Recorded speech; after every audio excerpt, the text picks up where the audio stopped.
Hey guys, Blade Check 101 with you again today. Tonight I have a really cool blade from Spyderco again, and that would be the Spyderco Tasman Salt with yellow FRN handle.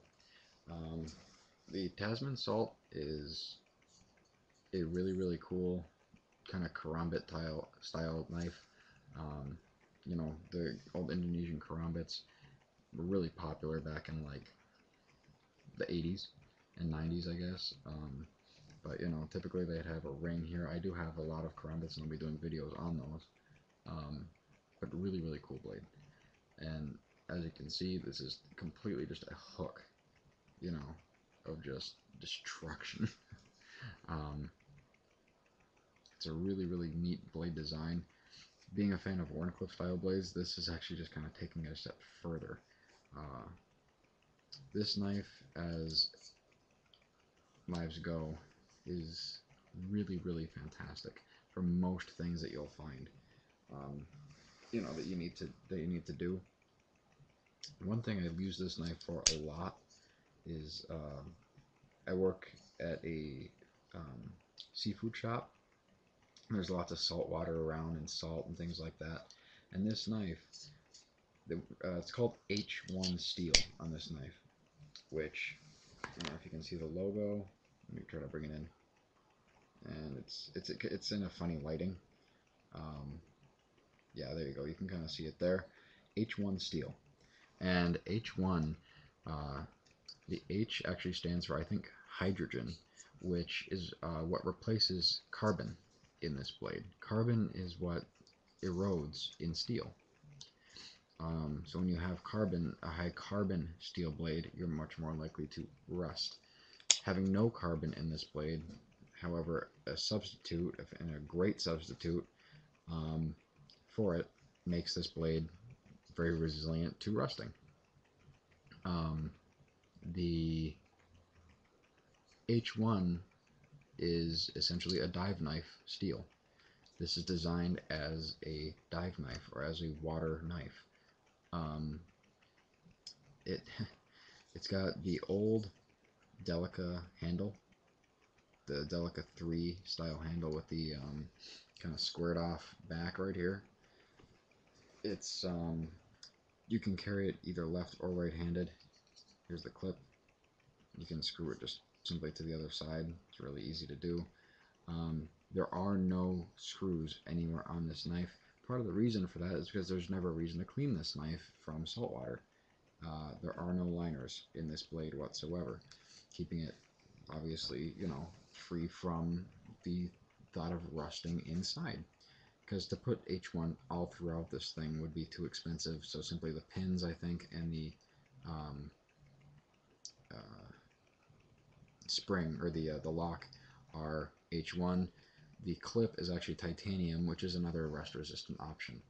Um, this knife puts away, just like all Spydercos do, deploys just like all Spydercos do. The jimping on this is reminiscent of the current Delica.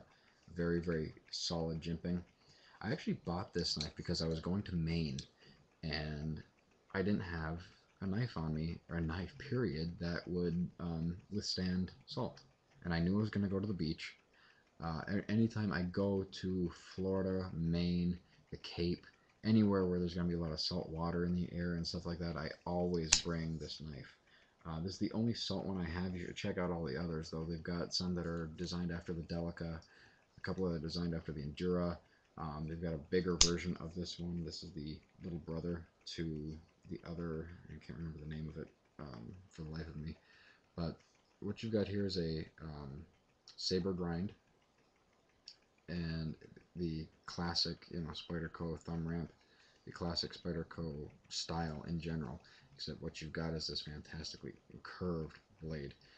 This kind of knife lends itself really well to gutting, if you have to gut fish, to grabbing netting, if you're a fisherman of any kind and you need to cut net. It gathers it all up right here and then just pulls through and just slices straight through it. So for that kind of stuff, for EDC, this is really good too, because you put it on your whatever you need to cut, and you just slide it through, and that angle is just ideal for the cutting performance. This steel's holding potential, the edge retention I should say, is about like AUS 8A, and that's a great steel. This steel is also work hardened, which I'm not entirely sure about what that means, but from what I understand from reading from Spyderco and everything, basically that means the more you use this blade, the harder the edge is going to get, meaning the more you use a certain part of the edge, the harder that area gets, like it condenses, almost like a hickory wood. When you hit it in a certain spot over and over again, it gets denser and denser and denser and denser.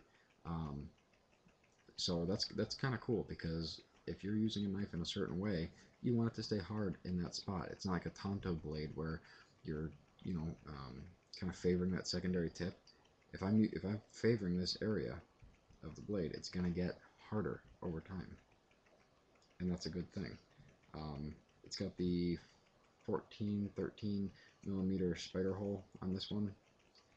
I'm sorry about the glare, guys. This lighting really is not great. The yellow FRN is really cool.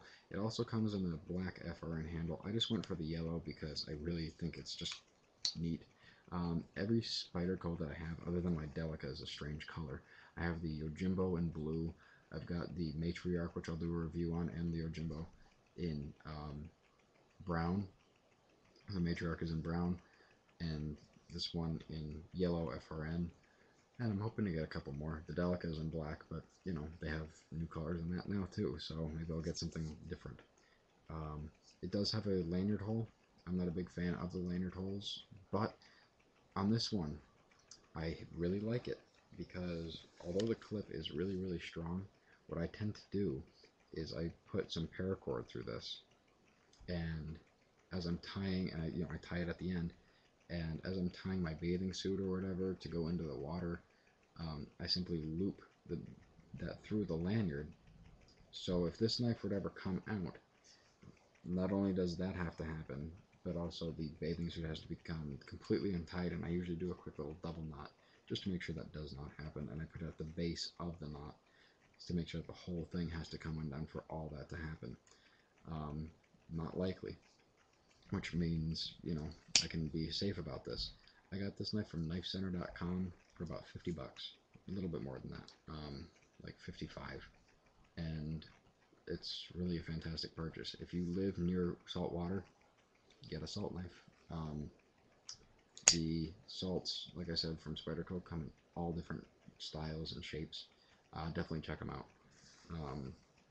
Knifecenter.com has a bunch of the styles, but Spyderco is relatively easily, relatively priced to some degree. You're never expected to pay full MSRP on a blade, but if you can find a dealer, I highly recommend doing that as well, so you can feel the blade in your hand before you purchase. That's also kind of why I do these videos too. Like I said, I've got small hands, but if you have the Delica, similar feeling in the hand to the Delica, which is a fantastic blade. But as far as like self-defense goes with this blade, I love this knife. You've got a really nice, as far as thrusting goes, it's different.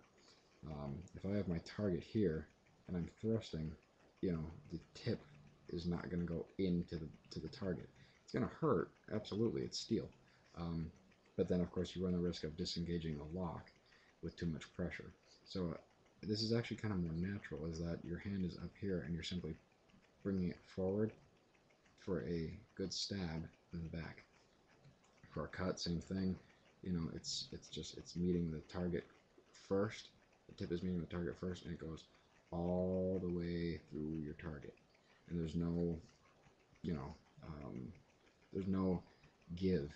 Whereas if you have like a Persian design knife, you have to do this to stay in contact, because if you simply bring it back, if you guys can see this, if you simply bring the knife back, you lose your contact with it.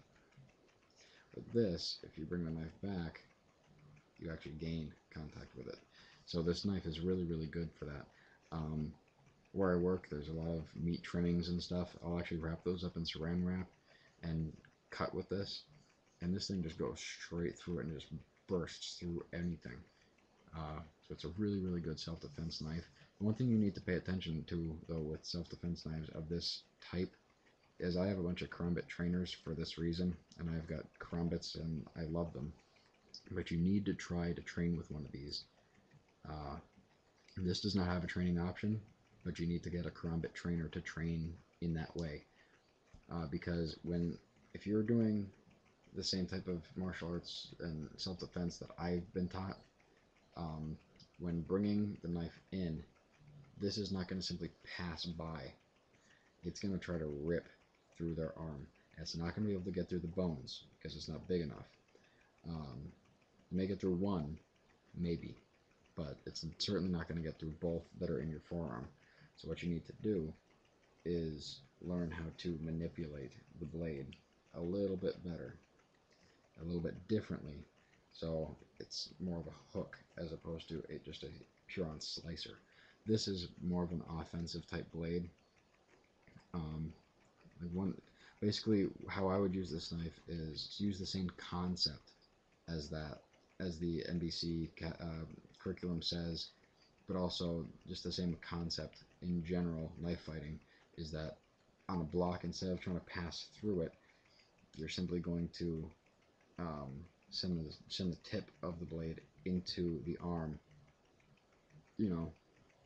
and rake out, as opposed to trying to let it pass all the way by you, or just kind of come down as opposed to across. That way you're slicing as opposed to trying to cut all the way through, and now you're either on a swing, you could lose the knife if you don't have a good solid grip on it, but you want that security to know that you can rip through more like this than trying to get all the way through like with a regular blade, because a blade is forgiving, because it'll actually let it pass. This won't let it pass. This will eat it alive if it can. But as far as like body strikes and stuff, I mean, you talk about ripping into something, it's going to be really, really great. And I don't mean that in a good way. I just mean it like it's going to be effective. But anywhere you put this knife, just a simple little tap like that, you're going to have amazing, amazing features, amazing effectiveness with this type of steel and this type of blade. The thickness on it is relatively good. The tip is quite strong. It's sinister looking. That's one reason I would not carry this knife around, or I wouldn't use it in open public. If you're in the back of your place of work, or you're in private, or buddies are around or whatever, go ahead, take it out. But if you're in the company of older people or something like that, you don't want to scare them with a blade like this, especially with a nice bright yellow handle. Hey, I'm here, kind of a thing. So keep it low profile, which helps with the black clip too. So that's the knife review on the Spyderco Tasman Salt in H1 steel yellow F-Rine handle. Thank you guys for watching, and keep your edges sharp.